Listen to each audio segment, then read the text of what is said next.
Disposable income disparity widens amidst pandemic and economic recovery.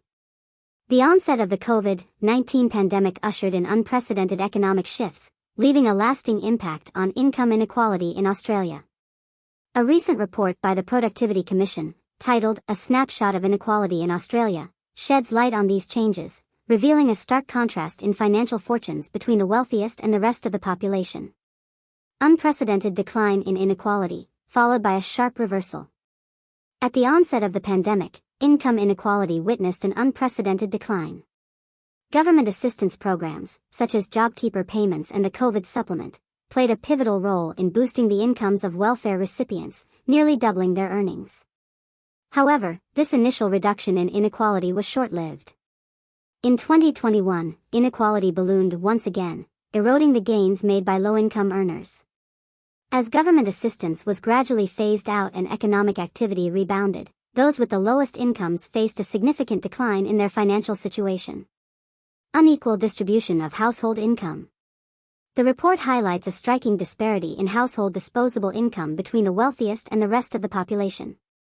Between the 2020-21 and 2021-22 financial years, household disposable income declined for 90% of the population. The poorest Australians bore the brunt of this decline, experiencing an 8% drop in income, building upon a 6% decline in the previous year. In stark contrast, Australia's wealthiest saw their disposable income surge by 10% in 2021-22, following a modest decline of less than 1% when the pandemic initially struck. The wealthy maintained their financial advantage throughout the pandemic. Impact on specific demographic groups. The report also examines income and wealth inequality among specific demographic groups, including women, older Australians, and First Nations people. Older Australians. While more than half of Australians in the lowest income brackets are over 65 years of age, the report suggests that this demographic group may have more financial resources at their disposal than their income levels suggest. When wealth factors such as property and other assets are considered, older Australians are less disproportionately represented in the lowest income brackets. They do, however, constitute a significant portion of the wealthiest 10% of Australians, along with those aged between 55 and 64.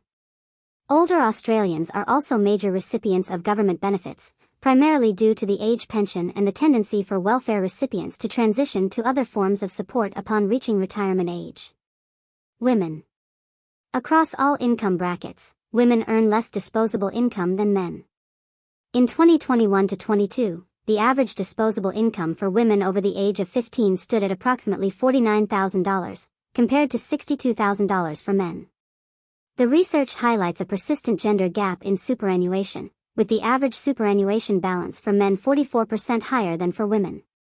While superannuation inequity has gradually declined over the past 2 decades, it remains significant relative to income.